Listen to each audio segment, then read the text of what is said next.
विधि 22 साल की नौवीं होती थी, जिसका अपनी दादी के अलावा दुनिया में कोई नहीं था। अचानक एक दिन दादी की मौत हो गई। विधि अब दुनिया में बिल्कुल अकेली रह गई थी। उसके बॉयफ्रेंड सनी के अलावा अब उसका इस दुनिया में कोई सहारा नहीं था। एक दिन विधि दादी की अलमारी खोलती है, जिसमें उसे एक पुरानी बैंक की पासबुक और लॉकर की चाबी मिलती है। विधि बहुत हैरान हो जाती है। वह जानती थी दादी कितनी मुश्किलों से घर चला रही थी। फिर ऐसे में उनके पास से मिली ये लॉकर की चाबी देखकर विधि के मन में सवालों की झड़ी लग गई थी। ऐसा क्या है उस लॉकर में जिसके बारे में दादी ने उसे आज तक नहीं बताया? सवाल बहुत सारे थे जिनका जवाब ढूंढना था। दादी की डेथ सर्टिफिकेट लेकर जब वो बैंक पहुंची तो उसे दादी की लॉकर का एक्सेस मिल गया। उत्सुकतावश उसने लॉकर खोला तो उसमें सिर्फ उसे कुछ कागज दिखाई दिए। विधि कागज लेकर घर लौट आई। उन कागजों के मुताबिक मंथनपुर में एक बड़ी हवेली दादी के नाम थी। इतनी बड़ी हवेली है दादी के पास और हम सालों से इस 2 कमरे के किराए के मकान में जी रहे हैं। ऐसा क्यों किया दादी ने? खैर जो भी बात हो, अब तो ये हवेली मेरी है। मैं कल ही मंथनपुर के लिए निकलती हूँ। अगले ही दिन वो मंथनपुर के लिए निकल गई थी। बड़ी अजीबोगरीब सी जगह थी ये। मेन रोड से हवेली की तरफ जाने वाली सड़क बिल्कुल सुनसान थी। गाड़ी तो क्या, पैदल चलता हुआ भी कोई इंसान नहीं दिख रहा था। सड़क पर गहरा सन्नाटा पसरा हुआ था। सड़क के दोनों तरफ घने ऊंचे पेड़ लगे थे। इतने पेड़ पौधे होने पर भी वहां किसी भी पक्षी का कलरव नहीं था। कोई जानवर नहीं। धीरे धीरे अंधेरा हो रहा था। सड़क किनारे लगे घने पेड़ अब जंगल की तरह दिखाई पड़ रहे थे। सड़क पर फैली खामोशी अब विधि को डरा रही थी। कुछ ही देर में वो पैदल चलते हुए हवेली तक पहुंच गई थी। हवेली काफी पुरानी दिखाई पड़ रही थी। ऐसा लगता था कि सालों से वहां किसी ने पैर ही नहीं रखा। हवेली के 500 मीटर के दायरे में गिने चुने ही मकान थे और जो थे वो भी खाली पड़े हुए थे। विधि के मन में कुछ अजीब सी उथल पुथल मची हुई थी। मेन गेट खोलकर वो हवेली के अंदर पहुंच गई। अंदर का नजारा देखकर वो दंग रह गई थी। पूरी हवेली जगमगा रही थी। अंदर महंगे फर्नीचर और सजावटी सामान देखकर विधि का मुंह खुला का खुला रह गया था। अरे वाह, ये हवेली तो बहुत वेल मेंटेन्ड है। लगता है यहाँ जरूर कोई रहता है। हेलो, कोई है? कोई है यहाँ? विधि पूरी हवेली में घूमकर वहाँ रहने वाले व्यक्ति को ढूंढ रही थी। ढूंढते ढूंढते वो हवेली के अंदर आकर देखने लगती है। तभी एक बूढ़ी औरत ना जाने कहां से विधि के सामने आ जाती है। बूढ़ी के चेहरे पर गहरी झुर्रियां थी और कमर झुकी हुई थी। काला लबादा पहने, आधा मुंह पल्लू में छिपाए, वो औरत बेहद डरावनी लग रही थी। आउच! डरा दिया आपने। क्यों आई हो यहाँ? लौट जाओ। मैं कहीं नहीं जाने वाली। ये मेरी हवेली है। बाय द वे, आप कौन? यहाँ कोई नहीं रह सकता। शैतान रहता है यहाँ। लौट जाओ। शैतान? Very funny. अच्छा, तो हवेली हड़पने के लिए ये स्टोरी बनाई है आपने? विधि कुछ कहने वाली होती है, तभी वो देखती है कि बूढ़ी औरत हवेली की ओर देखकर कुछ सकपका गई है और अपना चेहरा ढकते हुए वो अचानक ही अंधेरे में कहीं गायब हो जाती है। बड़ी अजीब औरत थी। कुछ स्ट्रेंज ही जगह है। विधि हवेली के अंदर आ जाती है और अपना फोन निकालकर सनी को कॉल लगाती है। हेलो सनी, तुम विश्वास नहीं करोगे, ये हवेली तो हमारी सोच से भी ज्यादा खूबसूरत है। तुम बस जल्दी यहाँ आ जाओ। हाँ, मैं आज रात को ही निकलता हूँ। सुबह मिलते हैं, बाय। अगले दिन सुबह सनी भी हवेली पहुँच गया था। अरे यार, कहाँ फंसा दिया विधि ने। अंदर जाने तक का रास्ता नहीं है। हर तरफ झाड़ियाँ, पेड़ पौधे। ऊपर से मुझे कहा कि मेरी सोच से भी ज्यादा खूबसूरत है हवेली माय फुट। सनी बड़बड़ाता हुआ मेन गेट से अंदर जा रहा था। बाहर का कंपाउंड क्रॉस करने के बाद अब वो दरवाजे के सामने था। उसके नॉक करने से पहले ही दरवाजा खुद ब खुद खुल गया। सनी हैरान रह गया था। अंदर पहुंचकर उसने देखा हॉल में कोई भी नहीं है। विधि को पुकारते हुए वो अंदर बेडरूम की ओर बढ़ गया।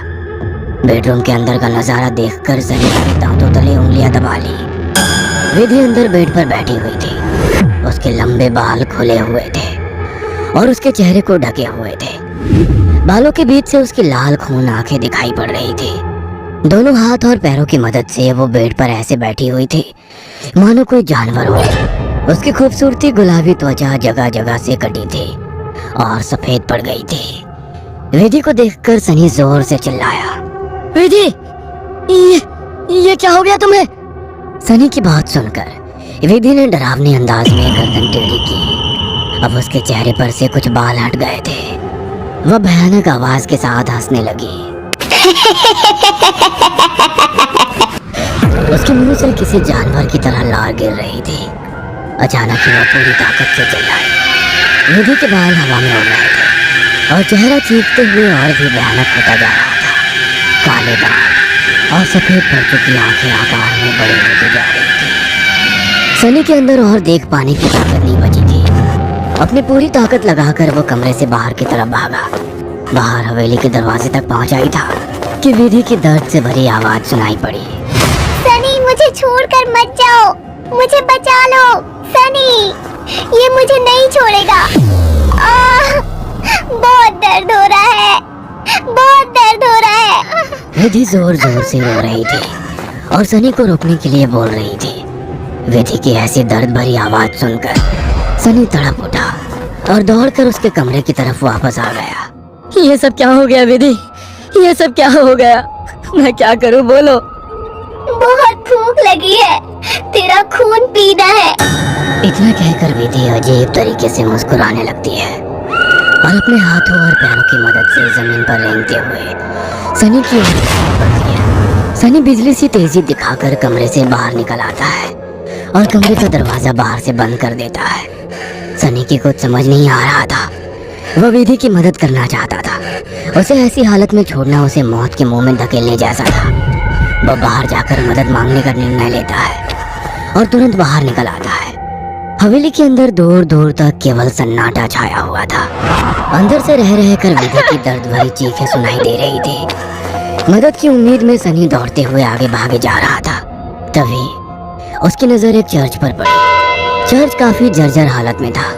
सनी इधर उधर देखता हुआ अंदर पहुंच गया। दोनों हाथ आपस में बांधकर वो फूट फूट कर रो रहा था। Please God help me, please. कहाँ जाऊँ मैं? किससे मदद मांगू? प्लीज। कोई प्रॉब्लम है क्या? मुझे बता सकते हो? फादर की बात सुनकर सनी सारी बातें फादर को बता देता है।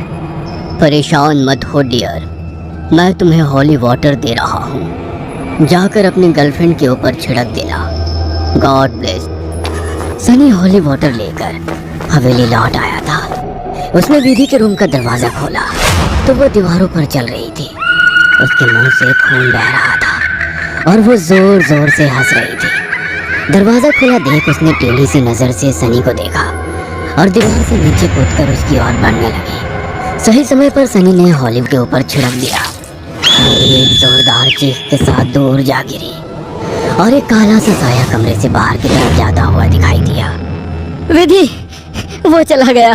तुम ठीक हो? हाँ, वो चला गया, लेकिन अब वो अकेला नहीं आएगा। वो बुढ़िया सही कहती थी, ये घर नहीं शैतान का बसेरा है।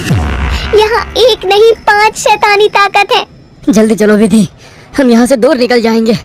सनी विधि को सहारा देकर ले जाने लगता है। तभी विधि की आंखें पलट जाती है और वो सनी को दूर धकेल देती है। सनी जाकर दीवार में टकरा जाता है। तभी फादर वहाँ आ जाते हैं। मैं जानता था यहाँ एक नहीं बल्कि कई शैतान हैं जो तुम्हें नुकसान पहुँचाने की कोशिश जरूर करेंगे। तुम्हारी दोस्त पोजेस्ड है, यह आसानी से उसका शरीर नहीं छोड़ेंगे। मुझे ही कुछ करना होगा। फादर हॉली वाटर को विधि पर छिड़कते हैं जिससे कुछ पल के लिए शैतान कमजोर हो जाता है। उसी समय वे दोनों उसे बेड से बांध देते हैं। उसके बाद फादर प्रेयर बोलने लगते हैं और वाटर की कुछ बूंदें उसके ऊपर गिराने लगते हैं। विधि पूरी ताकत लगाकर चीख रही थी। फिर कुछ देर बाद अचानक उसने चीखना बंद कर दिया। भयंकर सी आवाज में उसने कहा, ये मेरा शिकार है, तुझे क्या लगता है इसे बचा लेगा? इसके बाद विधि ने झटके से अपने दोनों हाथों पर बंधी रस्सी को खींचकर तोड़ दिया और अपने हाथों और पैरों को उल्टी दिशा में मोड़ने लगी। कट कट की आवाज के साथ उसकी हड्डियों के टूटने की आवाज आ रही थी। विधि के दिल को चीरती चीखों को सुनकर सनी की आंखों से भी आंसू बह रहे थे। फादर ने वाटर छिड़कते हुए विधि के चारों ओर एक गोला बना दिया। अब वो उस गोले से बाहर नहीं आ पा रही थी। फादर लगातार प्रेयर कर रहे थे। अचानक कड़ाक की आवाज आई और विधि की गर्दन पीछे की तरफ घूम गई। विधि का शरीर निढाल होकर जमीन पर गिर गया। सनी पागलों की तरह विधि विधि चिल्ला रहा था। फादर के लिए इस समय सनी की जान बचाना जरूरी था, इसलिए वे उसे घसीटते हुए हवेली से बाहर ले आए और दरवाजे पर वाटर छिड़क कर वहां से बाहर आ गए। सनी अभी भी जमीन पर सिर टिकाकर फूट फूट कर रो रहा था और फादर की आंखों में भी को ना बचा पाने की तकलीफ साफ दिखाई दे रही थी। अगर आपको हमारी ये कहानी पसंद आई हो तो इसे लाइक और शेयर करना ना भूलें। साथ ही ऐसी और नई कहानियों के अपडेट्स पाने के लिए हमारे चैनल अक्षु टीवी को जरूर सब्सक्राइब करें।